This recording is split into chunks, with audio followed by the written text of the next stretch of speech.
Hadi Kitchen dijadikan uang parkir sama uang makan aja. Oh. Serius. Oh iya. Very insecure. Dan itu sering dialami oleh generasi milenial sekarang. Apalagi dengan pengaruh Instagram, dia ngeliat temennya, wah udah sukses, wah udah berhasil, lebih insecure lagi. Kalau kamu pernah nggak sih merasa insecure? Banyak dari kita yang suka ngejudge orang, suka mematahkan hati orang, padahal dia nggak tahu apa-apa tentang orang itu. Iya. Menurut aku tuh kurang bagus sih. Jadi Betul. mungkin dia bisa bunuh diri kasarnya, di hack dan dia bikin website Dennis Hadi penipu kasarnya seperti itu. Dan sampai kantor polisi, aku laporin polisi segala macem. Kalau si Dosan kan kalau lagi stres dia ngerajut tuh. Nah, sambil ngerajut. Aku nge-gym. Oh, kamu nge-gym? Aku gym, aku teriak-teriak di gym. Kan kalau di gym kan aku bisa teriak-teriak, bisa angkat beban, bisa banting-banting beban. Di situ biasanya. Oke, iya lebih cowok sih, lebih maco. Masa ngerajut ya nggak? Aduh, Ya, nih, kalau nggak, aku digebukin sama tim Dosan nih. Kalau- If you cannot manage stress, you cannot manage success. Betul.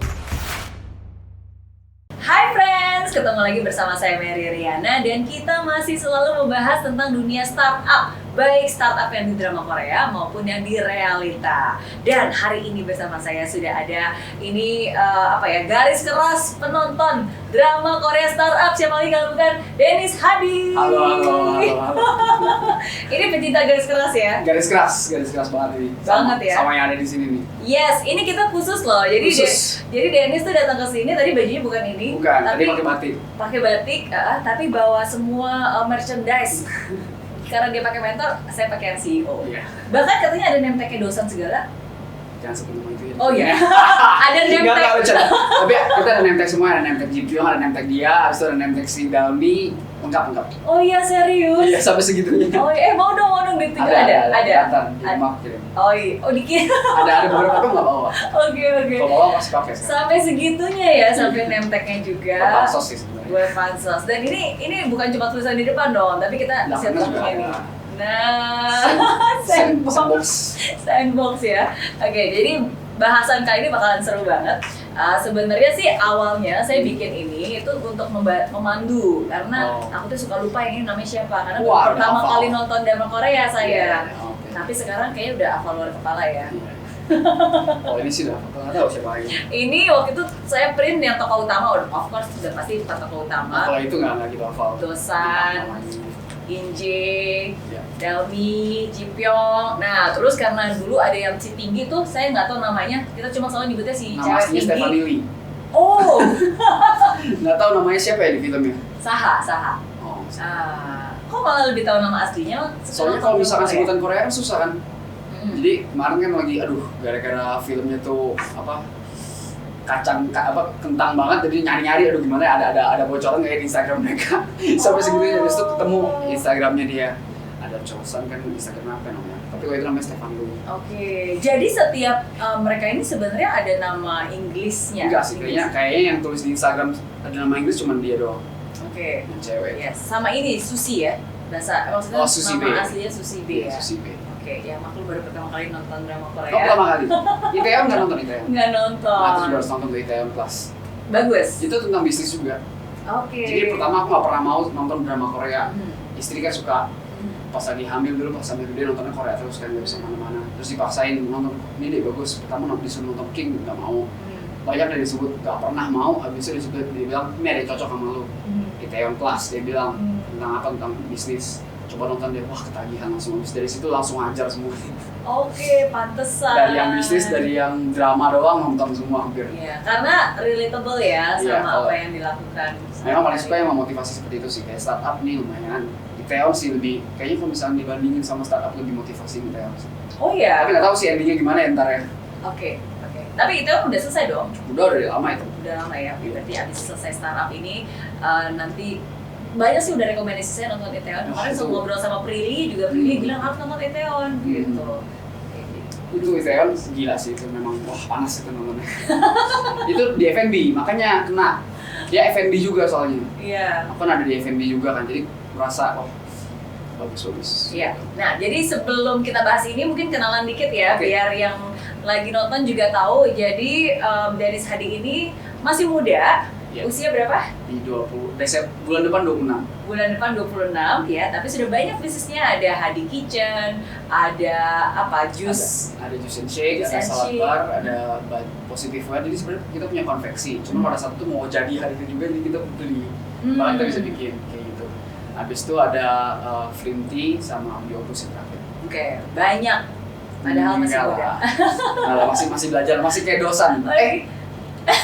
Udah kayak dosan. Nanti kita bahas lagi. Oke. Oke, nah tapi kan pasti setiap orang itu selalu ada momennya ya, momen kapan dia memutuskan untuk menjadi seorang entrepreneur, menjadi seorang pengusaha. Nah kalau di film Startup ya, khusus hari ini kita akan ngebahas lebih banyak lagi tentang episode ketiga. Oke, nah jadi di episode ketiga ini adalah episode di mana si Dalmi yang tadinya dia memang sudah bekerja, terus akhirnya dia memutuskan untuk berhenti dari pekerjaannya dan mulai bisnis. Nggak tahu mau bisnis apa, bahkan belum punya rencana, pokoknya berhenti aja lah, dia pengen jadi CEO. Oke, nah kamu kan juga punya pengalaman sama, sebelumnya pernah kerja di salah satu bank ya. Oke, terus abis itu memutuskan untuk memulai usaha sendiri. Nah itu nekat atau tekad? Oke. Cerita nih, boleh? Boleh. Panjang dikit gak apa-apa? Nggak apa-apa. Tapi aku lihatnya ke depan, ke situ. Terserah. Jadi mau yang di sini buat kita berdua, ini yang kamu sendiri, boleh bebas. Jadi kalau bisa sekedar cerita, kalau bisa di film itu agak nekat sih. Dia keluar belum ada pegangan apapun, entah gimana dia nyamperin dosan doang, mau nanya, aku mau kerja sama lu. Dia kayak gitu kan, nggak bisa gitu sih. Kalau aku sih nggak pada saat itu. Jadi pada saat itu aku memang kerja di bank, karena aku relate sama mama papa deket banget. Mama itu memang dulu tulang punggung keluarga, dia itu salah satu petinggi di bank swasta dulu. Nah karena kita saking dekatnya sama keluarga, jadi aku secara natural, anak-anak nih ya, lihat view orang tua tuh, ini udah paling sukses. Jadi cita-citanya apa? Jadi mama, kayak gitu. Karena menurut aku ya mama paling sukses dulu. Sebelum terbuka sama bisnis segala macam. Habis itu udah, habis lulus langsung masuk bank, persis sama kayak mama, jalurnya juga. Udah masuk ke bank, habis itu ada beberapa tiba-tiba entah gimana pengen ada usaha juga, tapi itu nggak tahu dari mana sih. Jadi keluarga memang ada yang punya background bisnis, mau coba kecil-kecilan lah. Aku nggak berani sebut itu bisnis karena cuma cari cuan aja lah, misalnya jualan nasi kotak tadinya Hadi Kitchen kan. Udah mencoba, tapi masih berantakan. Cuman karena ada Hadi Kitchen juga ada di bank, jadi sibuk banget. Oke, jadi waktu itu ketika kamu memulai bisnis Hadi Kitchen, berarti kan sambil masih kerja. Masih. Dan karena memang dicoba dan ternyata sudah cukup berhasil, akhirnya kamu memutuskan untuk berhenti dari pekerjaan dan mengembangkan Hadi Kitchen. Enggak gitu sih, jadi ceritanya tuh pada saat itu Hadi Kitchen belum ada apa-apa. Cuan sih tapi dikit banget lah, belum bisa gantiin gaji di bank tersebut lah. Kasar, cuman ya pada saat itu memang kan aku merasa capek karena gym udah masuk ke pekerjaan aku juga. Waktu itu tadi yang aku sempat cerita bahwa ditempatin di kantor 60 kilo itu aku capek banget. Masuk kantor itu udah bangun dari jam 4 pagi, aku bawa laptop sendiri. Jadi di bank tuh kan ada komputer mereka, jadi aku kerjanya sambilan kiri kanan di mana yang lain itu mungkin makan siang itu kan ngajak pergi makan, aku nggak pernah ikut. Untungnya udah ada ojek online pada saat itu, bener-bener nggak pernah ikut. Jadi kayak ansos dan ya bisa dibilang nggak ada temennya lah kasar kan. Mau diajak karaoke nggak pernah ikut, hari Jumat malam segala macam nggak pernah ikut sama sekali ya, karena harus merintis Hadi Kitchen pada saat itu. Betul. Gitu, dan besoknya juga harus bangun pagi, aduh nggak bisa malam-malam lagi deh, pulang aja udah macet kayak gitu sih. Jadi merasa capek. Habis itu memutuskan bahwa aduh apa gue fokus Hadi Kitchen aja ya gitu. Kayak karena di bank itu bukan passionate banget gitu, kerjain dokumen segala macam, aduh mata siwer lah kasarnya. Mungkin ada yang suka tapi aku nggak suka, jujur aja. Aku lebih suka create something new yang buat aku tuh suka dilakukan, hobi. Ya udah, jadi aku memutuskan untuk oke lah gue fokus ke Hadi Kitchen aja. Cuman nggak segampang itu, karena pas aku sampaikan ke keluarga, ke pacar yang sekarang udah jadi istri, mau keluar dari bank, mau fokus ke Hadi Kitchen, itu semua menentang. Bukan menentang sampai marah-marah sih, enggak. Cuman mereka kasih nasihat. Ya, kayak yakin. papa mama ya bukan kan? gitu doang, bahkan bilang kayak gini, Hadi Kitchen dijadikan uang parkir sama uang makan aja. Oh. Serius. Oh iya. Jadi dia bilang jangan tinggalin bank. Itu dari keluarga orang tua. Kalau adek sih ya dari dulu kan memang bareng, dia dukung aja. Cuman kan karena kita posisinya tuh melihat orang tua tuh sukses gitu, jadi kita kan takut ya gimana sih lihatnya, mungkin mereka lebih berpengalaman segala macam, jadi sempet goyah di situ. Habis itu ngomong ke pacar juga kan pada saat itu, dia bilang ya kalau bisa sih di bank aja gitu loh, kalau misalkan mau Hadi Kitchen ya jadi sampingan aja, dia bilang kayak gitu.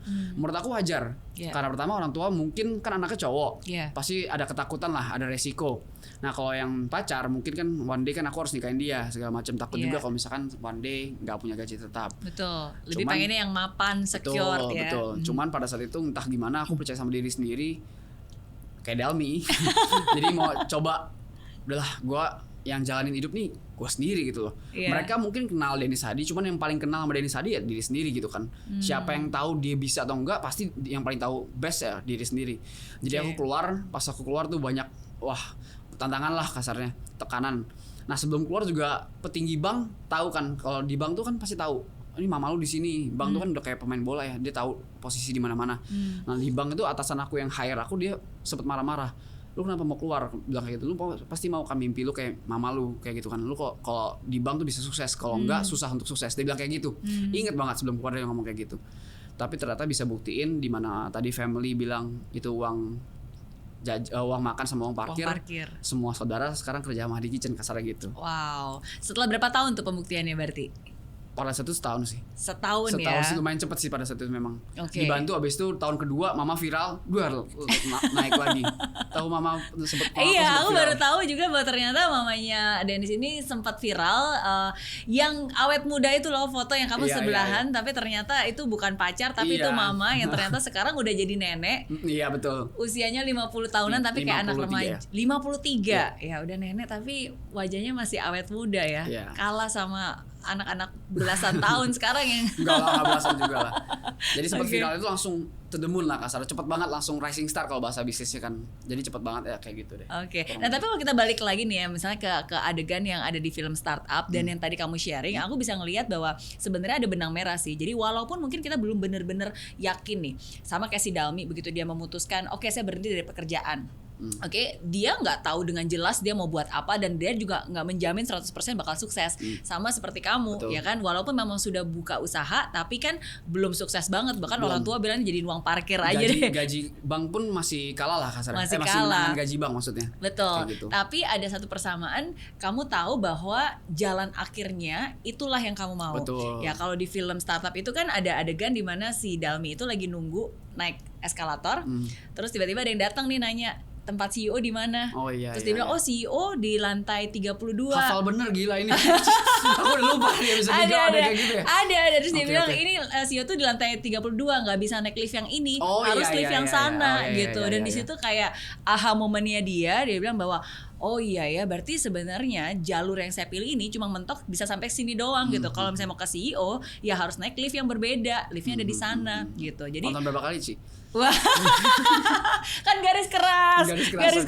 Ya sebenarnya nggak terlalu diulang-ulang, cuma ada pas lagi nonton tuh selalu ada momen-momen yang aku kalau sambil nonton tuh relate banget gitu, kayak oh ini benar banget nih gitu, atau nggak aku pikir oh ini bagus nih nanti mau dibahas gitu. Jadi itu termasuk salah satu conversation yang menurut saya benar banget, bahwa ya kadang kita harus tahu sih hasil akhirnya tuh maunya seperti apa, kamu ujungnya mau seperti apa, nggak perlu tahu sedetail itulah. Kadang kan kita juga nggak tahu ya langkah-langkah sedetail apa, tapi udah tahu garis ujung akhirnya mau kemana, dan apakah yang jalan yang sekarang saya sedang lalui ini akan membawa kita ke sana atau enggak. Betul. Tapi aku mau tambahin dikit nih, sebenarnya yang tadi si Dalmi lakuin itu di adegan itu dia nggak ada jalan, nggak ada plan B kasarnya, tiba-tiba dia cabut. Itu sebenarnya ada nilai plusnya menurut aku ya. Nilai plusnya adalah dia punya kemauan yang sangat besar berarti. Dia bisa keluar itu padahal nggak ada plan B gitu kan. Berarti dia mau banget untuk berubah, kasarnya seperti itu kan. Jadi itu menurut aku adalah nilai plus juga sebenarnya. Dan itu resiko loh. Banget, gitu kan banget resikonya, apalagi kalau berdasarkan cerita kayaknya dia nggak punya saving ya. Kalau berdasarkan ceritanya dia kayak nggak punya saving gitulah kasarnya. Dia kan nggak punya saving, aku bisa lihat dari sepatunya udah rusak segala macam, nggak berani beli sepatu. Betul. Nah itu agak bold move sih. Betul. Ya tapi sometimes kadang-kadang ya itulah salah satu DNA entrepreneur ya. Untuk punya keberanian gitu, untuk bisa men-change the situations, termasuk ya situasi hidupnya dia sendiri. Oke. Nah tapi aku tahu Dennis ini sebenarnya pendukung garis keras Ji Pyong banget nih, tim Ji Pyong banget. Iya nggak sih? Masih sampai sekarang masih. Kalau kata Katanya si Harmony kan Jipyong gitu. Kalau dipanggil gitu ntar aku yang nengok. Ntar kamu yang nengok ya. Apa jiper sama ganteng banget ada sendiri lagi. Tapi nih kalau yang aku tahu dari pengalaman kamu sendiri, sebenarnya tuh kamu lebih banyak kemiripan sama si Dosan. Dalam arti mulai dari awal dan Dosan, karakter Dosan ini sangat merepresent anak-anak muda milenial sekarang, di mana ya maksudnya lebih banyak gagalnya, mau mencoba punya ide tapi belum berhasil, ya kan, dia mau mencoba cari investor nggak bisa, ya kan, lebih banyak gagal, lebih banyak susahnya, nggak percaya sama dia gitu, merasa insecure, dan itu kan juga yang kamu laluin di awal. Kurang lebih ya, memang benar. Banyak yang nggak percaya, banyak yang menjatuhkan. Betul. Wah, kalau boleh cerita sih banyak tuh ceritanya tentang itu. Cuma barusan aku mau meluruskan sedikit bahwa si Jipyong juga mulai dari awal sih. Tim Jipyong Iya, betul. Dari nggak ada apa-apa, nggak ada rumah kan, dia mau cari tempat tinggal aja, dia sampai hujan-hujanan cari kos-kosan. Oh iya betul. Jadi sebenarnya sih dia juga mulai dari awal, betul cuma sih, mungkin dia lebih pintar. Mulai dari awal, tapi abis itu dipotong aja, kita nggak lihat perjalanannya. Nggak ada ceritanya di situ. Terus tiba-tiba udah sukses dan berhasil ya. Gitu aja. Iya. Jadi sama-sama mulai dari awal sebenarnya. Betul. Gitu. Betul. Oke, kalau masih misalkan tim Jipyong banget nih kayaknya. Kalau misalnya diceritain yang ada di filmnya, memang sebenarnya relatable sama si Dosan. Kurang lebih lah. Karena berawal dari bukan orang tajir lah, bukan berawal dari orang, tapi nggak berkekurangan juga, aku berkecukupan aja. Jadi nggak berlebihan. Kasarnya punya naik turun tuh banyak banget. Jadi kasarnya kalau misalnya tadi Ci Mary bilang pernah ada yang hujat segala macam, itu ada sempat masalah di mana dulu teman baik banget, sahabat baik banget itu, sampai kita ada masalah sampai kasus polisi. Mungkin kalau misalnya ngikutin Dennis Hadi dari dulu pasti tahu itu masalahnya, dan siapapun pasti tahu, nggak usah disebut di sini.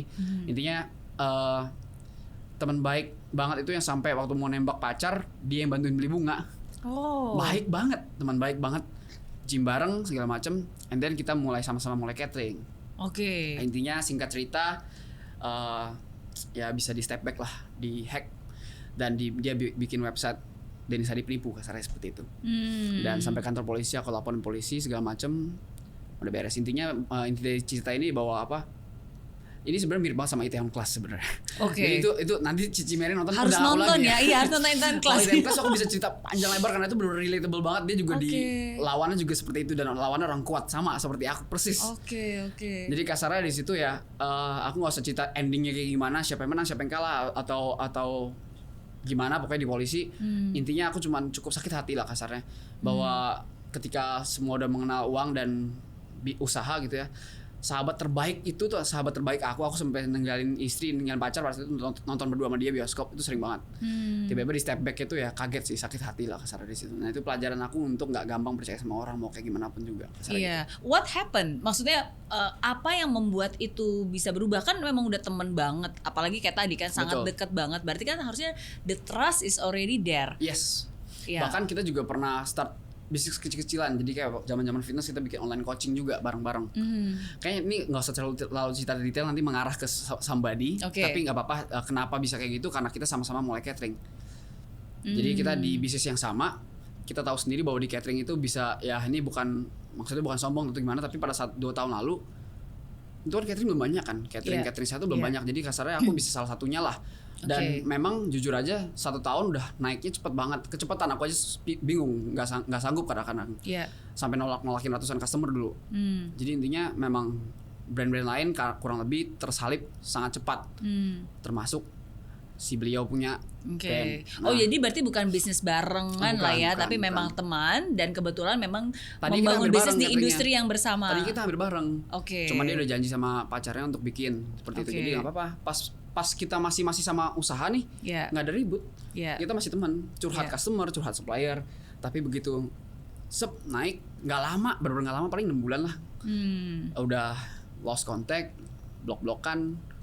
Kayak gitu lah kasarnya cerita. Intinya seperti itulah kasarnya. Iya, gitu. betul. Dan itu waktu itu sempat viral kok. Viral banget sampai semua follower tuh heboh banget lah kasarnya. Gitu. Berarti memang uang bisa mengubah segalanya ya. Bisa, tapi jangan sampai lah. Tapi jangan sampai. Ya. Nah, dan kalau balik lagi ke episode 3, ini kan juga ada episode di mana si si Dalmi selalu ngomongnya Dalmi, si Inje. Oh iya, si Inje kan ada episode itu episode di mana dia di-kick sama bapaknya sendiri, dia ditikung ketika dia sudah berhasil membangun gitu, dan akhirnya ya dikirim ke Amerika, berharap dikirim ke Amerika supaya yang di Koreanya ini ya udah di take over sama anak kandungnya dia. Betul. Yang awalnya jadi sekretaris yang nemenin dia kemana-mana, begitu udah tahu gerak-geriknya, ya udah kalau gitu di take over. Betul. Gitu. Jadi in real life that happens. Enggak sesuai cerita sih, papa aku baik, mama aku baik. Bukan mamanya. Maksudnya memang mereka juga nggak ada bisnis juga kan. Tapi kalau itu kan spesifik banget. Cuman kalau masalah itu ya kurang lebih sama sih, masalah tikung-tikungan, masalah jahat-jahatan, kompetitor segala macam atau dunia bisnis. Tapi kasarnya ya, kalau dibilang yang nggak suka sama Dennis Hadi juga banyak. Kasarnya tuh entah gimana ya. Teman-teman aku juga dulu sampai nggak punya teman. Kasarnya gini sih, dulu aku kan memang aku bener-bener dari nol ya, dari nol, dan orang-orang banyak yang bilang, teman-teman aku tuh pas yang kuliah sama SMA sih selalu bilang bahwa Dennis kerjanya cuma main Instagram sama nge-gym doang, sombong banget, nggak mau diajak jalan. Aku memang nggak pernah ikut. Tapi aku nggak pernah ikut pada saat sebelum ada Hadi Kitchen pun, aku pas lagi rintis kan juga nggak ikut karena sibuk kan, dan aku juga harus gym. Jadi kasarnya mereka selalu ngomongin aku dari belakang apapun yang aku lakukan kasarnya. Jadi misalkan pas aku lagi merintis, dia bilang ini ngapain sih nih orang sok-sok jual nasi kotak pertama kali. Ketika udah mulai bisa beli rumah pada sama karena Hadi Kitchen, dia bilang sombong si Dennis, mentang-mentang udah lumayan sukses, dan itu juga pasti dari mamahnya, dia bilang kayak gitu, dari orang tuanya segala macem. Sekarang kerjanya cuma gym sama main Instagram aja, kagak mau ajak kita jalan. Setelah sekarang terbukti aku bisa beli mama BMW lah segala macem, berarti bukan dari mamanya dong, kasarnya kan. Udah terbukti gitu, dia langsung ngatain aku bahwa memang ketika dia kenal uang semua berubah. Selalu ada alasannya gitu. Bingung aku juga. Dan itu nggak sedikit yang ngomong seperti itu. Banyak banget kayak gitu sih. Yang entah mungkin memang harus diri sendiri, reflect diri sendiri juga atau gimana. Cuman ya memang itu yang dari aku yang aku rasakan. Dan teman-teman juga banyak yang yang ngomongin gitu tuh udah nggak ada habisnya. Iya, terus gimana? Bagaimana kamu menanggapi semua komentar-komentar seperti itu? Awalnya jujur pertama kali karena nggak ada pengalaman, aku sakit banget sih. Jadi sempet stres lah, karena dulu pas lagi Hadi Kitchen awal itu bener-bener merintisnya tuh bener-bener dari nol, kayak yang megang admin nih handphone Samsung, inget banget. Biar murah daripada iPhone kan. Samsung ada yang lebih murah, Android. Intinya aku balesin admin aku yang kontakin kurir. Jadi kurir tuh sama customer, kan kurir aku sendiri, punya aku sendiri, bukan third party. Jadi aku harus komunikasi antar kurir ke customer. Habis itu aku yang upload Instagram juga dengan cara pakai tripod kayak gini. Aku pakai timer, foto, pakai makanan, habis itu edit sendiri, kadang caption sendiri, upload sendiri, semuanya bener-bener serba sendiri. Sampai prepare makanan juga sendiri. Jadi capek banget. Jadi ketika digituin tuh sedih rasanya. Sampai makan siang paling cepat itu jam 3 siang. Iya, karena mereka nggak bisa mengerti, mereka cuma bisa menghakimi. Mereka kan nggak ngelihat apa yang kamu lalui. Bener-bener makan siang paling cepat pada saat lagi merintis itu jam 3 siang udah bersyukur. Sempat juga sampai nangis-nangis, karena nangis-nangis bukan cengeng, tapi karena stres itu overload. Kan nggak mungkin kan customer selalu baik sama kita kan. Ada juga pasti customer yang kasarnya bawel atau ya, tapi itu wajar gitu kan. Dia bawel segala macam, ya aku pusing karena aku harus ngurusin ini, yang ini belum selesai, yang telepon yang ini kurir belum selesai, pusing. Jadi udah secapek itu, tapi kok respon dari orang malah negatif gitu. Jadi sempet sakit lah di situ. Cuman lama-lama udah kebal. Bodoh amat deh lu mau ngomongin apa. Justru ya menurut aku sekarang sih, kalau misalnya aku bisa ngomong, kalau misalnya aku kasih seminar gitu ya, aku selalu ngomong bahwa nanti ke depan pasti ada yang seperti itu. Ya kita harus tahu bahwa itu bukan market kita gitu. Kasarnya sama seperti aku main Instagram dulu, ya aku upload topless, sosok edukasi fitness. Mereka banyak yang unfollow. Ya aku bilang kita nggak usah ngemis ke mereka. Follow gue lagi dong, gue akan berubah deh. Nggak perlu kayak gitu. Maksud aku nggak perlu kita ubah diri sendiri untuk biar disayang mereka. Biarin aja mereka unfollow. Kita nggak usah suruh dia follow balik. Berarti artinya mereka bukan market, karena saya yakin bahwa yang market kita nanti akan follow kita, yang sekarang tuh buktinya segini gitu. Jadi mereka yang ngatain bodo amat, nanti ada yang muji juga gitu. Betul, gitu. Dan memang di hidup ini ya kita tidak akan bisa menyenangkan semua orang dan pasti mendapatkan pujian dari semua orang. Pasti selalu ada aja orang-orang yang memang ya pada dasarnya nggak suka. Ya udah, kita pun nggak perlu menjelaskan kepada mereka dan meyakinkan mereka untuk suka sama kita, is fine gitu. And that's very true sih. Seringkali mau yang kayak kamu bilang, ketika kamu belum sukses, orang pasti ada aja, ya cuma mimpi doang gitu kan, gagal. Ketika kamu di tengah-tengah, ya orang bilang ya segitu doang bisanya. Ketika kamu sudah sukses dibilang sombong lah. Makanya pasti selalu ada aja bingung. Udah mencoba kayak gimana juga tetap aja pasti ada gitu. Iya, gitu sih. Iya. Tapi disitulah mungkin tantangannya ya, bahwa ketika kita terjun ke dunia bisnis sebagai seorang entrepreneur itu we have to be able to handle stress. Iya betul. Iya, karena ada yang bilang if you cannot manage stress, you cannot manage success. Betul, itu setuju banget. Itu benar setuju banget sih. Jadi sama kayak JP yang sama dosan, JP yang aja deh. Jadi intinya sih itu benar banget, karena aku juga dulu pernah kalau awal-awal karena nggak ada pengalaman sama sekali, setiap kali stres blow up langsung, pusing, nangis, tidur nggak mau kerja justru. Nah sekarang salah satu contoh pengalaman stres yang terakhir itu ketika corona datang ke Indo, F&B langsung terjun payung 80% turun. Karena kalau catering itu 80% marketnya itu di kantor. Oke. Jakarta ya. Kalau yang lain beda. Kalau di Surabaya tuh banyak anak kampus. Tapi kalau khusus di Jakarta itu 80% kita kirim ke kantor. Individual sih, bukan corporate. Nah, pada saat PSBB kan mampus langsung. Terus kan aku juga punya restoran salad bar, dan semuanya dari dulu corona tuh ada 10, 9-nya di mall. Satunya di ruko. Yang hidup cuma satu di ruko, yang lainnya tutup. Jadi langsung pusing banget itu. Nah itu stres, tapi pada saat itu berbeda stresnya. Dimana pas lagi stres, aku spend 1 hari itu bener-bener stres, gak mau ngomong sama siapapun. Tapi pada saat itu aku kerja cari solusi. Dan besok langsung ada solusi, dan jadi lumayan lah ketolong dikit-dikit. Walaupun sampai sekarang sebenarnya belum pulih 100%. Iya. Kayak gitu tapi sih. recovery lah ya. Recovery sudah lumayan ada lah, progresnya. sedikit lagi balik. Iya. Kalau si dosan kan kalau lagi stres dia ngerajut tuh. Nah, iya, sambil ngerajut. Aku nge-gym. Oh kamu nge-gym? Aku gym, aku teriak-teriak di gym. Kan kalau di gym kan aku bisa teriak-teriak, bisa angkat beban, bisa banting-banting beban. Di situ biasanya. Oke. Iya, lebih cowok sih, lebih maco. Masa ngerajut ya nggak? Aduh, ya, aku digebukin sama tim dosa nih. Kalau aku misalkan lagi stres lagi, mungkin aku ngomong sama Yongsil lah. Oh iya, Yongsil. Si Jipyo kan ngomong sama Yongsil. Iya, teman sahabat sejati ya. Tapi memang sebenarnya jujur ya, drama startup ini militannya gila banget loh. Jadi ini sekedar cerita lucu banget. Jadi kemarin aku sempat ada salah sedikit. Menurut aku sih nggak salah ya, karena kan aku suka bercanda kan. Namanya kita influencer suka bercanda kan. Kayak misalkan ntar Susi B, si siapa Dami upload di Instagramnya, kita komen, wih gini dong upload sama Jipyong. Kan sampai segitunya. Bercanda doang biar orang-orang lihat gitu. Pas dia kan dia jarang upload sama Jipyong kan. Sekali dia upload aku langsung, wah gini dong, pakai emot love, dah selesai. Langsung pada rame tuh kan, kasarnya kan kalau centang biru kelihatan banget kan. Dan semua pada bilang, ini tim Jipyong segala macam, dah masih bagus. Abis itu dia pas sama dosan, tuh aku cuma komen literally kayak gini nih, nggak lebihin, nggak dikurangin. Cocok nama Jipyong, titik, nggak ada emot apapun, udah selesai gitu doang. Langsung tinggalkan tidur malam-malam. Besoknya 300 komen dong, dikata-katain. Ini orang sampah nih kayak gini-gini. Gila, dalam hati gue, buset, gue ngapain emang nih. Langsung nggak lama langsung aku hapus. Karena aku takut, buset, ini militannya gila banget nih, padahal nggak ada maksud apa-apa gitu kan, cuma literally cuma bercanda. Dia bilangnya aku nge-spam. Terus kan kalau di Instastory kita kan wajar nih, kalau misalkan aku juga lihat kayaknya Cimeri juga sempat upload Jipyong kan segala macam. Terus aku juga si Cisanda kan sepupu kan ya, dia juga sering upload kan aduh nanti malam misalkan lupa sih, malam jangan kayak gini dong gitu kan. Kan ada bocoran teasernya kan. Aku juga sering kan bocoran dia ada foto sama si dosan, aku upload story, ya jangan sampai deh malam gini kayak gini. Abis orang-orang itu udah aku hapus komennya di Instagram Susi B, dia kelari ke DM aku. Dia langsung lihat aku upload story, dikata-katain lagi, gila segitunya. Ini baru tadi nih, kalau aku bisa kasih lihat ya, literally baru tadi udah aku hapus semua nih, story udah aku hapus, komen udah aku hapus, mesti udah lupa nih. Bahkan mesti dia orang-orang ngatain mestinya sih nggak kenal Denny Sadi ya. Kalau kenal Denny Sadi mestinya nggak sampai kayak gitunya. Dia tahu lah aku bercanda gitu kan. Tiba-tiba tadi ada akun apalah gitu, dia bilang si dosan dikata-katain di Instagram. Habis itu aku di komen, di mention sama orang. Ini nih biasaan artis-artis Indo sama selebgram Indo yang udah centang biru, padahal akhlaknya nggak pakai akhlak kalau komen. Ini contohnya orang-orang yang suka nge-spam Denny Sadi. Malah komen cuma 1 biji dibilangin nge-spam. Kayak gitu gila sih militannya. Dia udah gak berani lagi sekarang.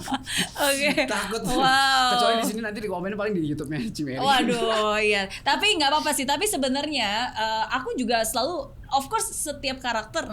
Pertama-tama it's just a movie. Yes, it's just a movie, come on. First of all, it's just a movie, dan di movie itu saya selalu percaya bahwa pasti penulis skenario-nya pasti punya plot lah. Jadi dia mau menunjukkan karakter apa di episode itu, ya jadi kita pasti akan wah iya ya. Makanya sekarang plot itu kedosan, nanti padahal jadinya sama Jipyong. Iya, kita lihat ya. Kita lihat ya. Atau si Jipyong sama neneknya karena chemistry-nya juga sudah ada, bisa jadi. Jauh lah Jipyong lah dah.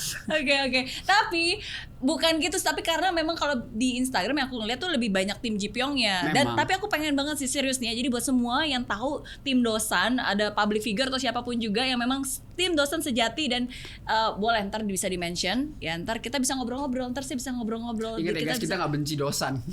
Kita cuman di dramanya doang Yes, pendapat kita gitu. Kita nggak benci siapa-siapa ya. Iyalah, Karena artisnya mah ganteng banget, gila, tinggi, keren. karena selalu ada pembelajaran. Jadi Iya, sebenarnya karakter mereka itu seringkali merepresent bagian dari kita dalam kehidupan kita Betul. di momen-momen tertentu Betul, gitu. betul. Nah, termasuk kayak tadi saya bilang walaupun ini sebenarnya garis keras Ji Pyong ya, tapi kalau aku ngeliat sebenarnya lebih banyak persamaan sama dosannya sih. Betul. Mamaku tim dosan by the way. Oh Kita iya. sampai sempat ribut. Oh, kalau gitu bisa ngundang mama ya berikutnya boleh, ya. tim dosan mama undangnya di sini. Mama kenal Cimeri banget. Oke, Kemarin aku pas oke. Cimeri DM aku tuh aku lihat dia wih gila segala macam. Oh Undang deh, iya guys. iya, Pasti mau dong. Aku sekarang mau belajar Tapi gimana nanti bisa caranya, berantem di sini. gimana cara awet muda. Cimeri kan tim Ji Pyong bisa berantem di sini sama mama nanti. Oke. Dia tuh sampai kayak gini lagi snapgram nih. Dia kan awalnya tadi bercanda kan karena aku Ji Pyong dia dosan bercanda suka pansos lah di Instagram. Ini nih kita lagi perang nih sama Dennis nih. Lagi terus aku bilang kan, si Dosan kan jahat. Aku tuh suka bercanda gitu. Tapi guys, nggak jahat ya guys ya. Ini cuma bicarain mama sendiri biar dia kesel. Iya, Ji iya. Pyong si Dosan mah jahat. By Ji Pyong dimatiin lo story-nya sama dia. Oh iya. Kayak gitu ya dia. Jadi lihat story-nya sama dia. Oke, boleh. Jadi nanti Puspa Dewi. Tante, kita Kesini. bahas tentang dosan ya. Yeah. Yes, nggak tapi seriously ini beneran karena kalau aku ngelihat ya dosan itu sebenarnya very relatable karena kita bisa melihat prosesnya dia, bagaimana dia mendewasakan dirinya dalam drama ini ya. Dan sebenarnya karakter dosan, of course kalau Ji Pyong pasti dia juga susah payah, tidak ada kesuksesan yang tidak bisa didapatkan dengan susah payah sebenarnya. Tapi kan yang terlihat prosesnya itu di film ini Dosan. ya prosesnya si dosan. Bagaimana dia diremehkan, dikata-katain sama si Ji Pyong. Ya, Ji Pyong ngata-ngatain juga tuh. Tapi Betul. untuk motivasi guys. Ya, walaupun yang dikatain adalah fakta, Iya. ya kan? Dan sebagai anak muda harus bisa menerima fakta. Yes. Ya Satu kan? kata-kata dari Ji Pyong mungkin bagus untuk bisnis ya. Apa? Ketika si Ji Pyong, tapi ini di episode terakhir lah. Intinya Nggak apa-apa. di drama ini dia ngomong, dia kata-katanya kan pahit ya. Iya. Tapi ini kenyataan kasarnya kan. Tapi Iya. intinya gara-gara itu jadi sukses kan. Kalau bisa gitulah diceritakan. Asli dosan marah, dia bilang lo kenapa harus ngomong kayak gitu, sakit hati kasarnya seperti itu. Dia ngomong satu kata yang menurut aku bagus banget dan tuh relatable ke aku. Dia bilang bahwa apa, kalau lu dengan kata-kata itu juga sakit hati, langsung gak semangat, langsung kayak nangis sampai kan suka nangis kan dosan ya, cengeng, enggak lah, Gawat nih. Aduh, bercanda guys. kayaknya ini bakalan video saya di YouTube yang paling banyak unlike-nya nih kayaknya, jangan-jangan ya. Bercanda Aduh, guys, jangan-jangan. dikat aja kalau misalnya takut. Enggak, tapi intinya si Ji Pyong bilang kalau misalkan lu mau lu dikritik seperti itu tapi lu sakit hati, Yeah. lu mending gak usah start bisnis karena di bisnis itu jauh lebih kejam. Itu relate banget. Of Dan itu course. benar true kenyataan banget gitu. Kalau misalnya lu dikatain sama mentor lo bahkan, lu sakit hati, lu gimana? Lu belum siap untuk dikatain sama customer, sama kompetitor dan lain-lain sih kasarnya. Iya, betul. Kayak gitu sih. Betul. Itu bagus banget kata-katanya. Iya, ya again maksudnya ya itu kan menunjukkan kedewasaan ya. Kamu bisa menerima realita, fakta, dan yang dikatakan kan sebenarnya bukan, maksudnya apapun juga yang diucapkan itu bukan sesuatu yang subjektif ngata-ngatain orangnya. Iya, betul. Lu mesti jelek lu apalah dan seterusnya enggak, tapi kan dia memberikan apa ya, menunjukkan fakta dari sisi yang berbeda gitu. Mungkin sama kayak aku kalau misalkan awal-awal nggak dibilang Hadi Kitchen cuma buat uang parkir sama uang makan, mungkin nggak dari sini. Iya. Kan aku pengen panas gitu loh rasanya. Betul. Aku harus makanya karena aku nggak kayak dosan kan ya. Iya. Nggak. Balik lagi selalu ke situ. Bercanda. Guys, pokoknya di yang video ini lebih bercanda. Yes. Iya. Tapi memang benar bahwa seringkali ya sama kayak kopi itu harus pahit, tapi yang pahit itu yang bikin melek. Nah, betul. Iya kan? Betul banget, bagus, Iya, bagus. sama kayak kopi ya, sama kayak kopi. Iya, iya. Yang pahit bikin melek. Tapi kalau kopi kemanisan juga ya diabetes kali ya. Iya. Jadi Makanya Flim tea. wah, Nggak. sekalian Sekalian nyambung habisnya ya udah. nyambung. Oke, tapi emang benar. Jadi kadarnya harus pas lah. Iya. Jadi terlalu pahit juga ya kalau nggak bisa nerima bakalan enak gitu ya, tapi kalau terlalu manis juga lama-lama bikin penyakit ya kan. Kita harus pas betul, ya, betul. jadi pas. Oke. Sama ada sedikit tambahan boleh gak sih? Boleh. Cerita dikit nih. Boleh. Jadi selain bajunya yang sama nih, Aha. aku ada kemiripan dikit sama Ji Sama Pyong. siapa ini lagi? Sama Oke, ini, boleh. sama Pegang. Sama ini. Pegang. Mukanya sih jauh ya, udah tau lah pasti ini ganteng banget lah makanya. Tapi bajunya kan sama. Iya. Tapi ada satu sifat yang mirip ya. Apa? Contohnya dia adalah ngomongnya pahit, kasar, tajam lah, apa ya? Tajam lah kata-katanya Iya, to the tajam point dan suka lah. menyakitkan hati orang dan Iya. aku begitu. Oh gitu. Aku nggak sadar. Oke. Aku sadar itu belakangan. Ketika udah mungkin dengar dari orang cerita, ini ke karyawan mungkin ya, ke tim segala macam atau ke teman sekalian. Aku bisa dibilang agak tajam ngomongnya. Tapi memang itu dilakukan pas dilakukan bener-bener jadi grow. Tapi jadi aku bisa relate bahwa sebenarnya kata-kata aku tuh benar, cuman cara penyampaian aku kadang-kadang sedikit menyakitkan. Oke. Sama seperti si Ji Pyong nih nanti tonton aja karena di sini bahas episode 3 ya. Yeah. Di sini dia nanti akhirnya kan reflect. Dia reflect, dia bilang kayaknya apa gue terlalu keras gitu kok. Segala macamnya itu sama, aku juga sering gitu, apakah gue terlalu keras ya segala macam. Cuman kan ada buktinya. Sekarang jadi begitu gara-gara dia ikutin apa yang aku ngomong gitu, kasarnya gitu sih. Iya. Jadi sama, kata-kata tajam banget dan kadang-kadang memang suka sakitin hati orang kayak Betul. Tapi seringkali ya kadang yang mengeluarkan juga nggak sadar. Betul, gitu kan. itu Jadi itu juga udah harus kayak sifat sih. emang Jadi sifat karakter. asal keluar aja gitu nanti, tapi sadarnya terakhir pas sudah kejadian. Oke. Itu sih. Oke, ya, I know ini mirip banget ya. Udah ditaruh di sini aja deh, Jojo. Sama Oke. Dalminya mana Dalmi? Sama Dalminya. Oke, boleh, nggak apa-apa. Saya Vivi. dosan sama ini aja kali ya. Jangan sama ini, oke. Nah, tapi balik lagi ke dosan ya. Iya, boleh ya? boleh. Boleh bahas balik ke dosan ya. Aku juga suka sama dia kok. Tapi lebih suka Ji Pyong, bedanya gitu doang. Iya. Jadi nggak benci. Jadi aku suka dosan, tapi lebih suka Ji Pyong. Betul. Nggak ada yang benci gitu. Nggak ada yang benci, betul. Semua Nah, tapi aku demi benci kebaikan Nathan sih. bersama. Oke. Iya. Tapi aku pengen tahu nih, kan kalau kamu lebih banyak mirip perjalanannya kayak dosan, Sama dalam dosan, arti baru mau mulai, banyak yang remehkan, lebih banyak salahnya daripada suksesnya awalnya ya, Ya, pasti betul, kan betul, seperti itu. Oke, nah tapi kalau si dosan ini kan dia very insecure banget, nggak yakin. Bahkan ketika dia suka sama si Dalmi, itu dia juga nggak yakin ini cewek benar-benar suka nggak ya, sampai dia nanya berkali-kali, apa sih yang kamu suka dari aku, apa sih yang kamu suka dari aku, banget nih orang emang. apa sih yang kamu suka dari Nggak aku, peka ya. gitu kan, bertanya berkali-kali gitu, sampai akhirnya dia bilang, oh ya tangan kamu. Ini episode 3 udah sampai situ, boleh, harusnya udah kali ya. Ada ya, oke. Nah, very insecure, dan itu sering dialami oleh generasi milenial sekarang. Apalagi dengan pengaruh Instagram, dia ngeliat temennya, wah udah sukses, wah udah berhasil, lebih insecure lagi. Kalau kamu pernah nggak sih merasa insecure? Jujur aku memang agak beda sih, nggak tahu ya. Tapi aku nggak pernah insecure sampai, oh dia udah sukses, gue belum. Karena pertama, satu input yang menurut aku bagus adalah dari teman-teman senior ya kasarnya. Kita nggak bisa bandingin diri kita sama orang lain. Dosan nggak bisa bandingin sama Ji Pyong. Kasarnya setiap orang pasti punya jalannya masing-masing. Kayak misalkan jadi karyawan bank pun bisa sukses kok.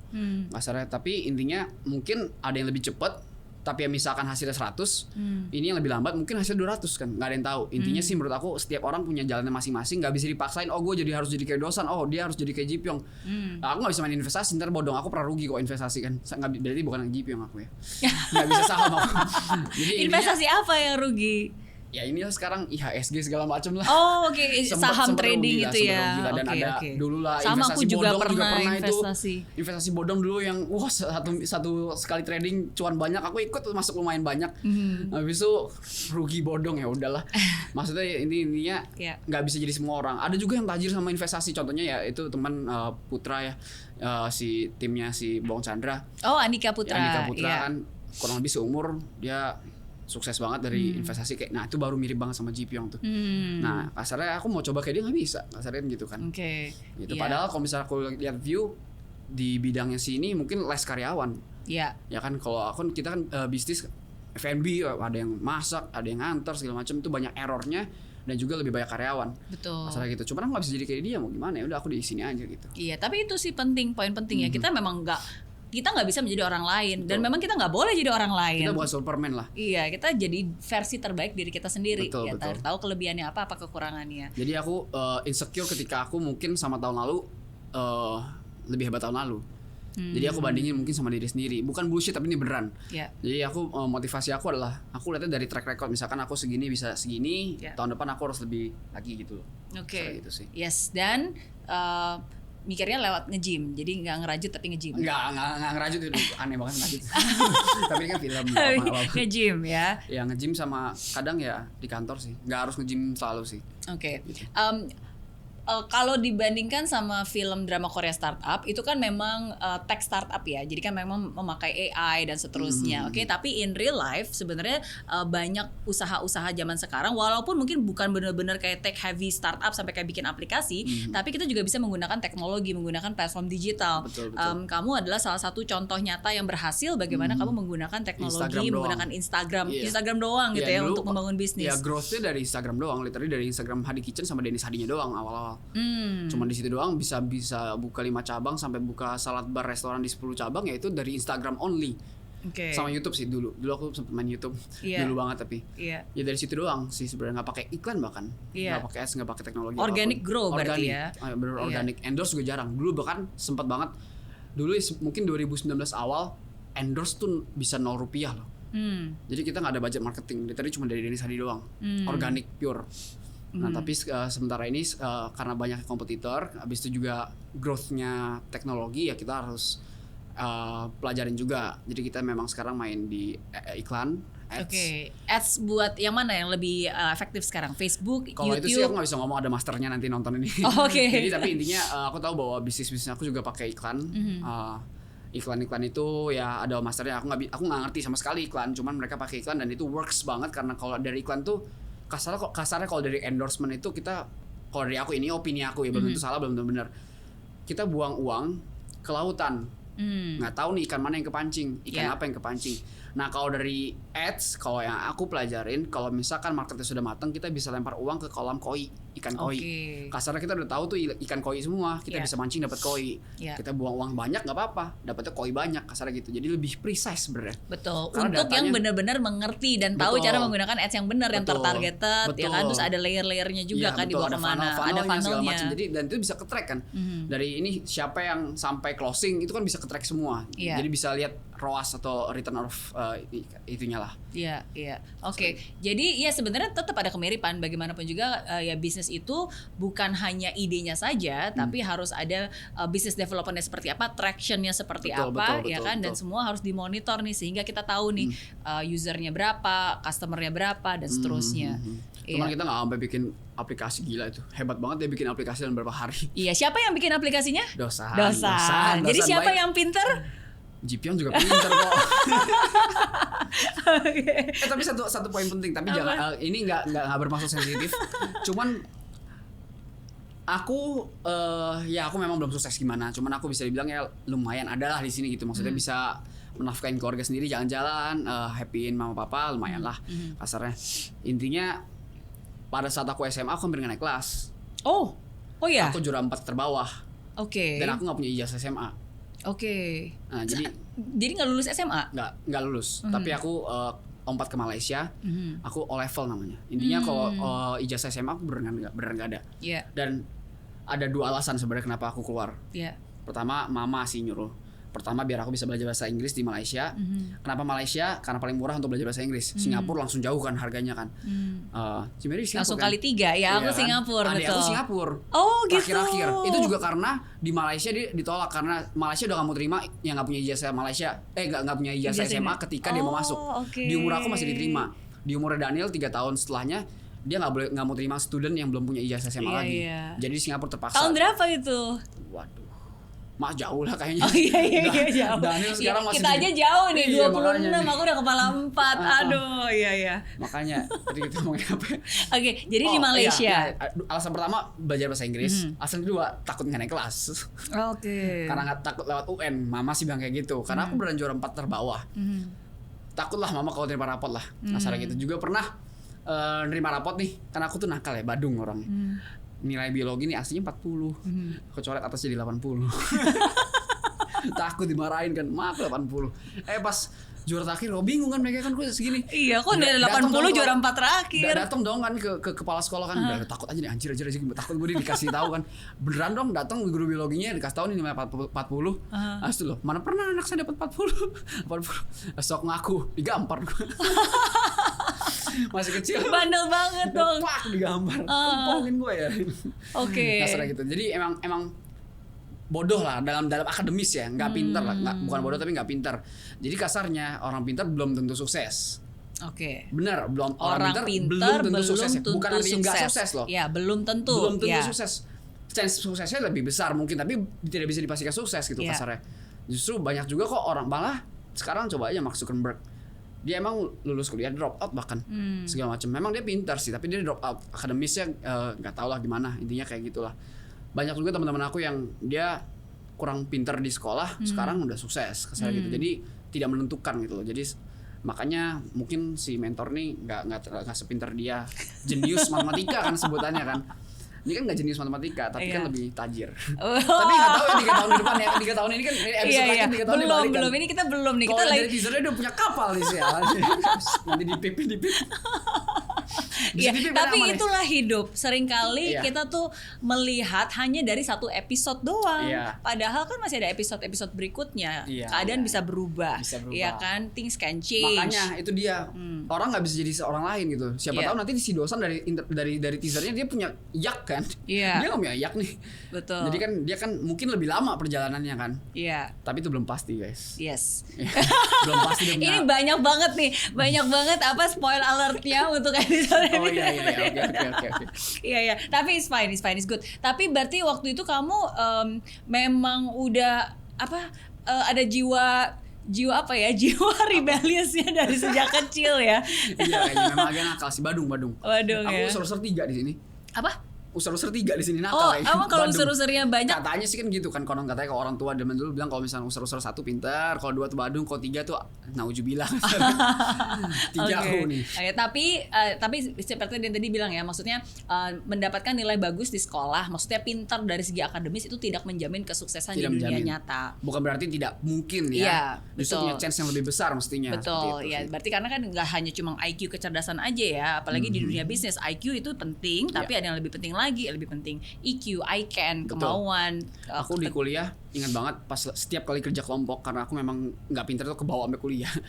Dia selalu ngomong bahwa pas lagi kerja kelompok nih, ini kan pendapat Dennis, kelas Inggris, dia ini kan pendapat Dennis nih nggak gitu di worth gitu, pendapatku nggak worth. Dan ketika aku kan kadang-kadang kerja kelompok tuh nggak milih sendiri, diundi segala macam. Ketika aku dapat kerja kelompok sama teman baik aku juga, teman main tapi bukan teman sekolah, bukan teman yang dia nggak suka kerja kelompok sama aku kasarnya. Aduh dapat Dennis lagi kasarnya gitu loh. Karena dulu nggak berani ngomong loh. Aku tuh ngomong gemeteran segala macam. Ya kayak gitu. Jadi intinya dulu orang-orang yang pintar di kuliah pun itu ya mungkin sekarang nggak begini juga gitu loh. Tapi aku dulu nggak pinter banget dulu. Tapi tetap nggak pernah merasa insecure. Maksudnya dengan ranking 4 ke bawah, udah gitu hampir nggak naik kelas. Udah gitu. Ya? Kayak nggak peka juga kayak dosen. Nggak pernah insecure sampai teman bilang, aduh kerja sama kelompok sama Dennis nggak berasa sedih gimana sih? Enggak ya. Biasa aja sih. You have a very high self confidence. Iya mungkin kali ya. Tapi intinya ya gitu sih. Sampai intinya dulu di kerja kelompok tuh orang-orang pada nggak gitu suka kalau kerja kelompok sama aku gitu. Karena nggak bisa bawa nilai A lah kasarnya. Gitu. Iya, tapi ya nggak penting kerja kelompok di mahasiswa, yang penting sekarang kerja usaha yang benar di dunia nyata. Ya nggak? Amin lah. Amin. Oke, nah since memang kamu juga bukan hanya pengusaha biasa, tapi kan kamu juga memang sangat influencer ya, sangat jago nih di dunia video-videoan, per TikTokan, per Instagraman gitu kan. Nah, aku pengen minta komentar kamu karena di episode ketiga itu ada adegan di mana ketika si Dosan dan timnya si Sam Santek ini menang kompetisi di Koda, cuma kan dia nggak bisa kesana, terus lu bikin video. Nah di video pakai green screen, money ya kan, terus video dari green screen, cuma karena dia nggak punya uang untuk maksudnya nggak bisa nyewa editor yang bagus untuk ngedit, ya udah diedit seadanya kayak gitu. Terus begitu muncul jadinya seperti gitu videonya. Is very different, very abnormal gitu kan. Abnormal kayak merek. Very different tapi what do you think dari sisi seorang content creator, influencer, what do you think of that video? Itu jelek banget. Oh emang jelek banget. Tapi nggak tahu juga ya, di film, namanya film gara-gara video itu si Alec datang kan. Cuman ntar aku spoiler lagi di episode berikutnya kan Alec nggak gitu baik. Ya intinya kalau dari digital itu menurut aku sangat penting. Jadi kalau misalnya aku pelajarin dari dunia bisnis, sekarang aku develop, maksud kasarnya adalah karena corona ini mungkin aku belajar ads ya. Tim aku belajar ads, dan tim yang kayak Flinty itu udah expert banget lah ads segala macam. Dan intinya aku tahu bahwa mau iklan kan kita anggap aja iklan itu seperti teknologi ya. Iya. Orang tuh harus belajar inilah kasarnya di teknologi yang kita mungkin aku sih nggak ngerti sama sekali ya. Pasang datanya kemana lah nggak ngerti deh. Iya, menganalisa datanya ngerti, dan aku bayar ke Facebooknya gimana pakai kartu kredit tuh nggak ngerti lah. Nah tapi dari semuanya aku belajarin ads is not everything. Iklan tuh nggak is not everything. Kasarnya iklan itu queen. Kingnya siapa? Kingnya adalah konten. Sekarang gimana cara iklannya itu bisa konversi tanpa ada konten yang bagus? Nggak mungkin bisa. Tapi konten tanpa iklan yang bagus masih bisa organik. Oke. Menurut aku sih gitu ya, tapi belum tentu benar, belum tentu salah, kembali lagi. Cuman menurut aku memang konten is number one. Tim aku juga ngomong seperti itu. Setelah ada konten dengan dikombinasi dengan ads yang bagus, nah itu bisa jadi luar biasa. Sama sih, tapi kalau misalnya konten tanpa ads juga ya paling gitu-gitu aja. Betul, gitu. Karena ads itu kan cuma nge-boost aja ya, maksudnya cuma tapi kan at least barangnya harus berkualitas dulu gitu, baru kita boost. Karena sebenarnya konten itu sensitif banget. Kita salah ngomong dikit itu bisa overclaim atau bisa jadi ada masalah, dan kedua mungkin bisa menyinggung perasaan orang lain. Apalagi kalau diiklanin ya bisa viral kan, iklan di mana-mana orang lihat kan, semua market bisa dapat. Itu kita benar-benar harus watch banget apa yang kita buat sih. Jadi kalau misalnya salah sedikit bisa menghancurkan brand. Kasar gitu. Kita salah upload sedikit, kita mungkin bisa hapus, tapi orang-orang mungkin bisa screenshot atau punya historinya, dan itu bisa fatal ke seluruh brandingnya menurut aku ya. Jadi konten itu benar-benar penting banget. Makanya aku paling banyak tuh tim digital. Karyawan aku paling banyak tim digital. Dan mereka tuh udah tahu lah aku serem kasarnya. Galak banget tuh masalah konten. Harus hati-hati ya. Apalagi yang membawa brand nama aku kita sendiri. Aku paling benci kalau misalnya dia udah upload harus dihapus. Artinya ada yang salah kan. Itu bahaya menurut aku. Jadi nggak bisa, jangan upload kalau misalnya belum pasti kasarnya gitu. Tapi kalau berbicara tentang konten ya, kayak tadi kan kamu bilang memang ada ads, ada juga konten, dan konten itu is more important karena kalau kontennya bagus, speak for themselves, itu bisa viral sendiri tanpa harus ada ads. Nah, karena konten itu penting banget, makanya ada beberapa orang yang justru menggunakan hal-hal seperti kontroversial atau men-spark debate gitu, membuat orang jadi komentar A, B, enggak kayak gini supaya itu dibicarakan orang. Nah, kalau seperti itu gimana? Apakah itu efisien atau sebenarnya not oke? Kalau kita ngomongin clickbait ini seru sih. Karena aku memang bergelut di sini, jadi aku bisa ngomong panjang. Kalau misalnya kita ngomong clickbait, itu clickbait ada yang bagus ada yang enggak. Enggak selalu clickbait itu negatif. Contohnya yang negatif itu adalah misalkan ya air putih ini mengandung racun. Misalkan di bagian depannya, tapi laki-laki dibagus-bagusin. Itu kan clickbait yang negatif menurut aku. Nah, clickbait yang positif apa? Di dunia ads kan kita tahu bahwa ada rules-nya. Di bagian depan tuh harus engaging. Jadi di bagian depan itu memang harus yang bisa orang tuh nonton, nggak skip. Kalau di YouTube nih lagi nonton muncul ads, bisa skip kan? Dimana kita engage audience itu nggak klik skip, dia penasaran nonton. Jadi kita memang clickbait, sama-sama clickbait, tapi clickbaitnya dulu kita bikin positif. Jadi kasarnya kalau yang positif gimana? Bagian terbagusnya ditaruh di depan. Kasarnya gitu kan. Jadi bagian terbagus yang menurut aku paling engaging ditaruh di depan, nanti diulang lagi nggak apa-apa. Tapi intinya itu termasuk bagian dari clickbait. Gitu sih. Jadi memang clickbait itu memang harus banget sih menurut aku ya. Di organik pun kan gitu. Biar dia nonton 10 menit video, depannya harus interesting. Betul. Kayak gitu sih. Supaya ya itulah create attention, create interestnya dulu ya kan, supaya nggak langsung. Cuman yang aku nggak suka memang orang-orang banyak ya bisa bilang kontroversi yang dibikin negatif. Kadang kan mungkin ketika dia upload konten seperti itu, konten yang negatif ya, walaupun cuma clickbait, kan nggak semua orang nonton dia sampai habis. Bisa aja cuma bagian detik awal doang kan. Dan brand itu bisa terpengaruh, kasarnya seperti itu. Nah itu menurut aku sih kurang bagus lah gitu sih kasarnya. Ya jadi ujung-ujungnya harus diingat kembali apa tujuan akhirnya. Karena kalau cuma dapat exposure doang, orang banyak yang nonton, tapi ternyata itu bukan target marketnya kamu juga, atau mungkin memposisikan kamu sebagai jadi yang salah atau yang jelek ya. Sama misalkan aja. Kayak kita mungkin ada beberapa yang mikir, kita bikin kontroversial aja. Misalkan Hadi Kitchen deh brand aku contohnya. Gue bilang aja topik judulnya atau thumbnailnya Hadi Kitchen mengandung racun kasarnya ya. Ini jangan di-cut doang ya, ntar di sini jadi dimasukin. Ini harus ada detik ini. Enggak, kita bukan clickbait. Jadi nanti intinya misalkan kalau orang-orang yang berpikir seperti itu nanti di-upload di akunnya sendiri. Mungkin orang-orang nonton sampai habis tahu bahwa itu clickbait. Tapi ada orang kan misalkan dia mau cari catering sehat, misalkan dia ketik di Google catering sehat. Kalau misalnya kita pakai ads atau misalkan organik kenceng kan dia muncul paling pertama. Yang paling pertama tuh nanti apa? Video kita itu misalkan kalau itu viral ya. Kalau itu viral video itu, nah nggak semuanya nonton kan. Judulnya tapi apa? Hadi Kitchen mengandung racun. Ya ngalang-ngalang lah gue. Kan nggak semuanya nonton kasaran gitu kan. Jadi itu jangan sampai deh si yang punya owner ini bikin brand sendiri kontroversial kayak gitu sih. Menurut aku kayak gitu sih. Mungkin dia nggak terlihat sekarang. Tapi orang-orang yang nggak nonton kan bisa bahaya. Betul, jangan mengorbankan short term result for long term gain yang sebenarnya pada akhirnya ya itu akan lebih berguna buat judulnya kita. Judulnya itu loh bahaya. Iya, dia klik Hadi Kitchen, ntar Hadi Kitchen mengandung racun kan, kalau misalkan itu waduh langsung langganan gitu kalau misalkan orang nggak nonton. Oke, berarti clickbait apa nih antara Dosan sama Ji Pyong yang bisa kita lakukan supaya pada nonton ya? Ya itu tadi kontroversialnya tadi. Ya aku kata-katain Dosan biar tim Dosan marah. Gitu ya, cengeng banget sih. Mana ada cowok ngerajut gitu. Iya kan? Guys, ini bercanda, harus nonton sampai habis ya guys. Harus. Oke, sip. Nah, kalau gitu berarti nih biar netral ya. Karena again it's just a movie dan Jujur aku suka sama Dosan kok. Oh ya, oke. Boleh. Ya tadi bener, karena aku memang Dosan itu pertama dia kerja keras. Kalau nggak kerja keras dia udah nyerah sebelum dia dapat dia kan nggak dapat investasi berapa lama, dia pitching sana pitching sini nggak dapat sama sekali kan, bahkan dia dikatain Ji Pyong dia masih mau masuk sandbox segala macam. Terus dia dikatain berkali-kali tapi dia tetap nggak nyerah. Nah itu bagusnya si Dosan, dan dia juga baik.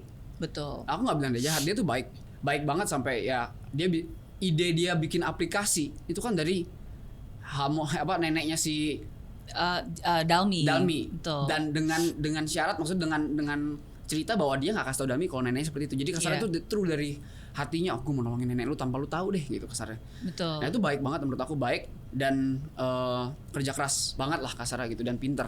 Jadi nggak ada yang jelek sih sebenarnya. Iya, dan menurut saya dia orangnya itu nggak mau menyakiti hati orang lain. Betul. Dalam arti nih, walaupun dia dikata-katain sama si Ji Pyong, tapi di awal nih sekarang nih dia nggak pernah kayak membantah balik gitu. Paling kalau misalnya dia sedih ya udah dia paling ada adegan tangannya atau nggak kayak sedih gitu. Tapi sekarang dia nggak pernah mengkonfront. Sekarang dia membengkak, nonjok-nonjokan. Wah, ini harus detail. Gak boleh kasih tahu. Iya, tapi kalau di beberapa episode itu kan maksudnya dia tipe yang ya udah orang menjatuhkan ya udah nggak apa-apa, dia nggak mengkonfront. Orang tuanya pun juga bilang kamu gimana sih anak nggak berguna bla bla bla, dia juga nggak pernah mengkonfront terus sama si bapaknya kan segala macam. Dan dia nggak pernah mengkonfront itu. Baik banget kok dia. Awalnya jujur aja aku tim Dosan loh. Oh ya. Di episode 2 pertama aku tim Dosan. Si Vivi dari dulu tim Ji Pyong, istri dia tim Ji Pyong. Aku bilang enggak, kayaknya sama Dosan aja. Lama-lama aku tertarik sama lesung pipitnya Ji Pyong. Bisa sama lesung pipit. Oke, nah ini kan dari tadi kita bahas Ji Pyong dan Dalmi ya. Sekarang ini Inje. Ya, apa yang baik, apa yang nggak disuka? Si Inje ini menurut aku ya, pertama dia awalnya tuh kurang baik karena diceritain memang seperti itu kan. Awalnya kurang baik karena dia merendahkan orang yang tidak mampu ya kasarnya. Dia kasarnya bukan seperti itu. Dia merendahkan orang yang mungkin pada saat itu belum berhasil. Oke. Padahal orang nggak ada yang tahu berapa tahun ke depan dia bisa sukses. Iya. Yang pasti nanti di filmnya dibikin seperti itu kan. Iya. Kasarnya kalau misalnya bapaknya Dalmi nggak meninggal pun pasti lebih bisa sukses tuh kan, dapat sandbox kasarnya kan. Betul. Jadi dia menurut aku dia sifat jeleknya adalah pertama dia terlalu merendahkan orang yang pada saat itu belum punya apa-apa, dan dia mau jalan pintasnya aja. Menurut aku di cerita ya. Ntar ada fans dia lagi marah lagi, tapi kayaknya nggak ada fans dia deh. Jadi intinya menurut aku di awal dia mau shortcut. Iya. Dan dia underestimate orang yang lagi dia di bawah kasar gitu. Cuman nggak tahu nih udah lewat episode 3 atau belum, cuman dari sifat overallnya sebenarnya dia pinter dan dia punya masalahnya sendiri juga, yang dia direndahkan segala macam tapi dia juga tetap semangat. Dia bahkan orang seperti ini dia real kan, tadi kan berarti di episode ada nih di episode 3, soalnya kan tadi Cici bilang dia dikeluarin sama berarti ada nih di episode 3. Betul ditikung sama jadi kasarnya dia rela, sebenarnya kan dia ditikung tuh dia bukan dikeluarin loh, dia kan dipindahin ke Amerika. Sebenarnya dia masih bisa enjoy life with a lot of money dari bapaknya kan, pegang di Amerika. Tapi dia lebih baik ngulang dari awal tanpa menerima investasi sedikit pun atau bantuan sedikit pun dari bapaknya. Kasar itu adalah dia nggak apa-apa rela untuk mulai sendiri asal hasilnya dari diri sendiri, karena dia menurut aku dia nggak bangga kalau hasil dari bapaknya. Nah itu menurut aku yang motivasi juga sih dari dia, dan dia sifatnya bagus dan semangatnya di situ. Pembuktian bahwa I can do this on my own tanpa backup orang tua yang kaya, network dan support dan seterusnya. Iya. Dan di akhir episode 3 ini ketika dia memotong rambutnya jadi pendek, itu mungkin juga salah satu simbol bahwa lembaran baru gitu kan, transformasi gitu ya. Jadi itu mungkin cerita yang mau disampaikan. Aku baru sadar juga bahwa mungkin pas dia potong rambut dia sempat sedih juga kan, dia keluarin ya mau yang di depan terlihat dia sukses CEO dari perusahaan lupa, tapi ternyata dia punya masalah sendiri juga. Kasarnya ini menyampaikan message bahwa yang terlihat di depan ketika dia sukses beli mobil mewah, beli rumah mewah segala macam, terlihat sukses CEO dan segala macam, kita nggak tahu apa sih yang terjadi sebenarnya di balik jabatan tersebut, di balik image tersebut. Jadi kalau misalkan kita masukkan dari aku di sini adalah banyak dari kita yang suka ngejudge orang, suka mematahkan hati orang padahal dia nggak tahu apa-apa tentang orang itu. Iya. Menurut aku tuh kurang bagus sih. Jadi Betul. mungkin dia bisa bunuh diri kasarnya. Kayak bapak nggak boleh tahu, ini masih episode jauh. Emang ada yang bunuh diri? Oh iya, ada lupa. Iya. Oke, Ada dong. tonton. Yang bunuh diri Jipyong guys. Waduh. Enggak lah. Dihujat lagi nih. Tadi udah pro, ini sekarang Iya, mulai iya, lagi nih di iya. kolom chatnya banyak. Clickbait. Oh iya benar. Iya, tapi ya that's true. Karena lebih mudah. Karena menghakimi karena sulit untuk memahami. Karena sulit untuk memahami, makanya orang lebih mudah untuk menghakimi. Betul. Gitu. Dan Karena itu dia nggak juga boleh nggak banget. pernah ngalamin itu sih gitu maksudnya. Iya. Apa yang dilihat doang yang dia sebutkan seperti itu sih. Iya, dan setiap orang pasti melalui tahap yang sama. Betul. Ya kan? Kadang aku juga kenapa orang-orang tuh bilang lu cuma show sukses-suksesnya doang, segala macam, lu sok-sokan lu segala macam.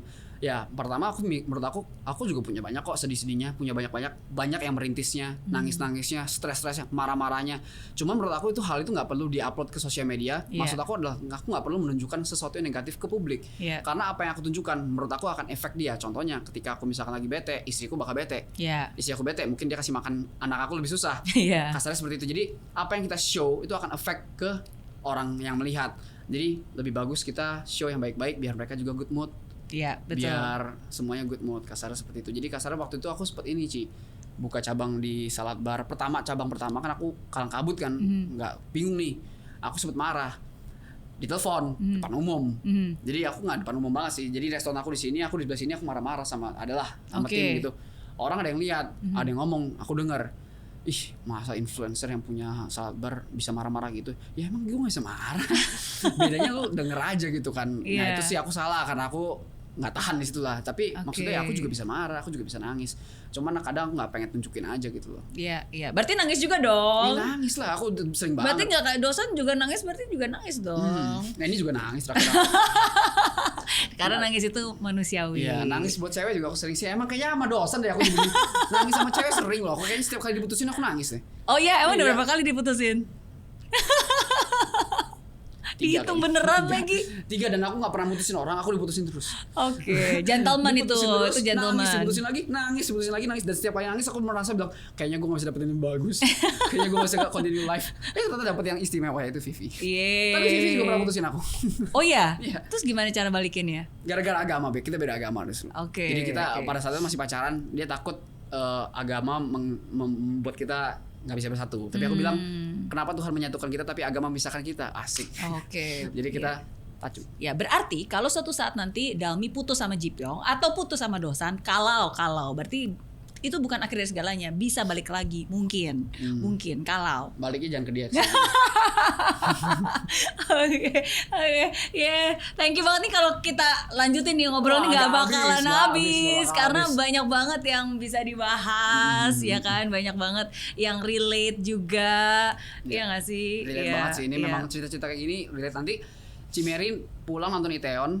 Kalau oke, undang aku lagi kesini. Itaewon ya. Itaewon Berapa Plus episode? 16. Oh sama 16 juga. Kurang lebih drakor 16. Oke. Paling banyak kayaknya 18. Oke. 16 dan 16, majority semua 16. Iya, aduh nanti jadi ketagihan dong. Oh, Ini pasti. aja aku tadi kalau pas lagi Dennis bilang pertama kali istri nonton drakor gara-gara pas lagi hamil. Iya. Oke, jadi sebenarnya dulu sebutannya bukan drama Korea, film Korea. Oh, iya. Aku pertama kali nonton pun juga pas lagi hamil anak pertama, tapi itu juga 12 tahun yang lalu nonton Canggem. Waduh, apa tuh Canggem? Udah Canggem nonton belum lahir kali ya, udah lahir ya. Belum Ya lahir, yang udah itu yang masak-masakan di kerajaan, masak-masak aku Canggem. nontonnya cuma dikit kok, cuma baru-baru ini doang. Iya, tapi itu yang episode dulu. lama banget kayak 100 episode kalau nggak Buset. salah. Pokoknya banyak Sekarang cuma banget 16 gitu. kok. Nggak ada season berlanjutnya, cuma 16 doang. Dulu kayak kerajaan-kerajaan gitu. Ya, tapi hati-hati kalau misalkan nonton. Cici baru nonton ini kan berarti? Iya, baru. Kalau nonton drakor yang udah lengkap, hati-hati aja, nggak bisa kerja, nggak bisa tidur. Karena biasanya kalau misalnya aku ya nonton itu kan udah lengkap nih. Kalau ini kan kita terpaksa nggak bisa nonton lanjut ya kan. Oh, oke kalau oke. misalnya Karena udah harus lengkap nih, nunggu minggu depan, 16 ya kan? episode aku tidur biasa 1,5 hari beres sih. Oh iya. Jadi aduh, ini terakhir janji nih episode terakhir. Aduh nggak bisa nih endingnya begini, nonton lagi satu lagi Vi. Udah malam, lihat lagi. Soalnya endingnya kan biasanya dibuat penasaran. Itu tuh gawatnya kalau misalkan drakor yang udah lengkap begitu tuh jadi nggak bisa tidur cuma 1,5 hari 2 hari beres. Oke, boleh. Ntar kita dicoba. Tapi kita selesaikan dulu startup Oke, ya. Nanti kita startup tes selesaikan Itaewon Class. Ya, jadi channel YouTube saya jadi channel bahas drama Korea. Harus cari yang lagi hit dong. Yang lagi Lagi ini hit. drakor nih hit banget nih. Iya. Mungkin lagi corona semua pada nonton kali ya. Oke. Ntar boleh ya. Sekarang Boleh, banyak yang rekomen Itaewon Ini Class. startup undang mamaku deh. Iya. Tim dosan ya. Boleh ya. Garis keras banget dia. Dosan. Ntar bahas ya, Boleh, ketemu boleh, ya. ntar aku langsung chat. Sekalian aku bisa belajar tips awet muda. Boleh, Gimana boleh. caranya mengabadikan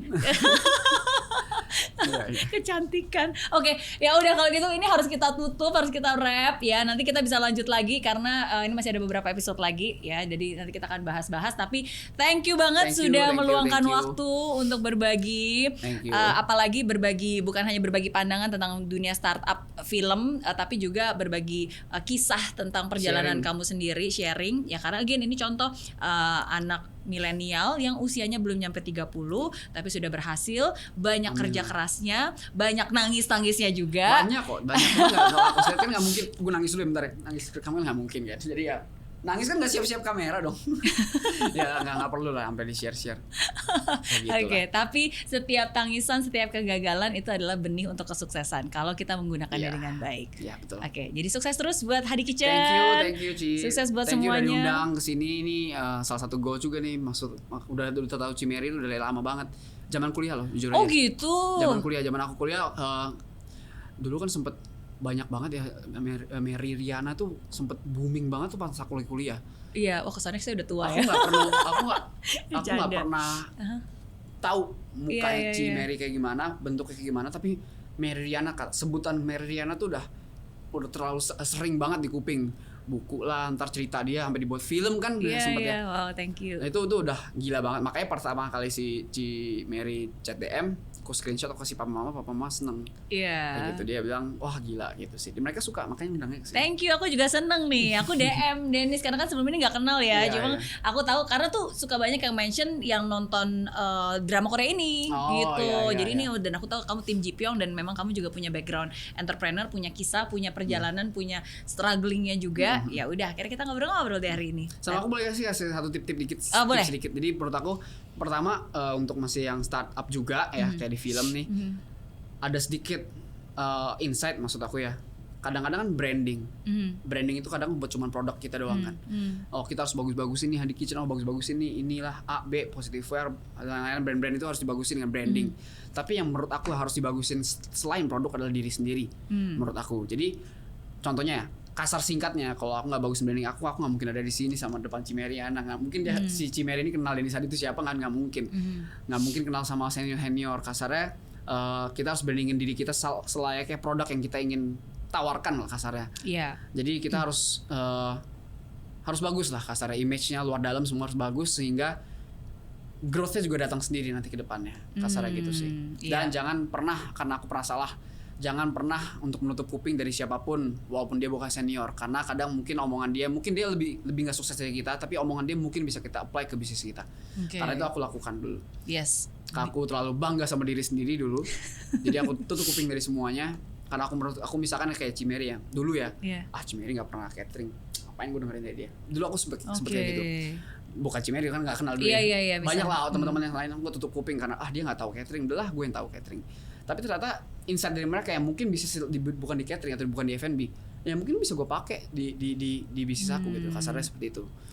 Gitu sih. Dan berarti memang again ujung-ujungnya tuh selalu balik lagi ke foundernya ya. Maksudnya orangnya itu seperti apa gitu. Makanya aku pun juga mulai bikin Founder Institute Indonesia. Memang fokusnya ke founder karena bisnis bisa berubah, strategi bisa berubah, ya kan, produk bisa berubah, tapi produk bisa nambah juga gitu. Tapi semuanya itu kan dikendalikan oleh foundernya, yaitu ya kamu, yaitu ya saya, yaitu ya kalian semua nih yang pengen bangun usaha. People trust people lah kasarnya.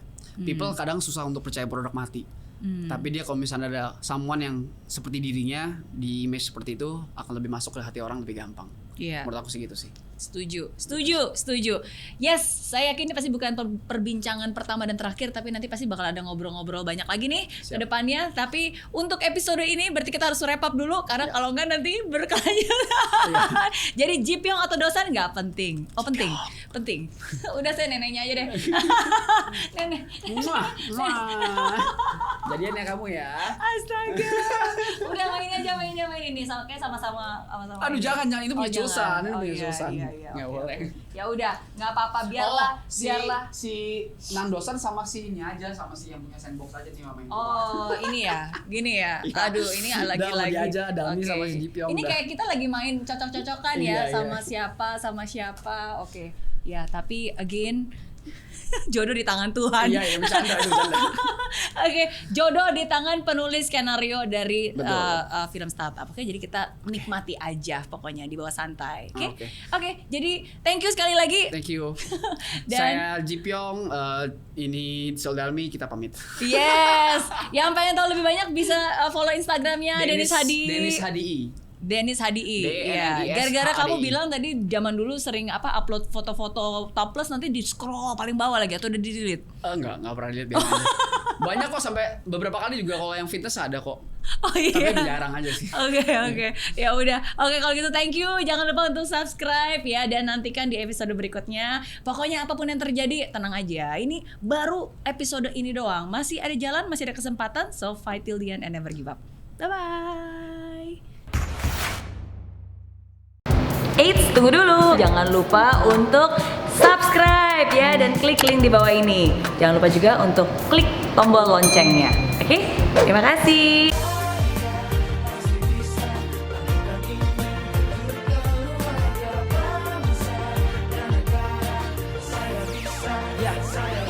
Laksana bumi tanpa hujan, hidup tanpa tujuan, kering dan mati tanpa hijaunya tumbuhan. Demikian kalau mimpi tak kunjung terjadi.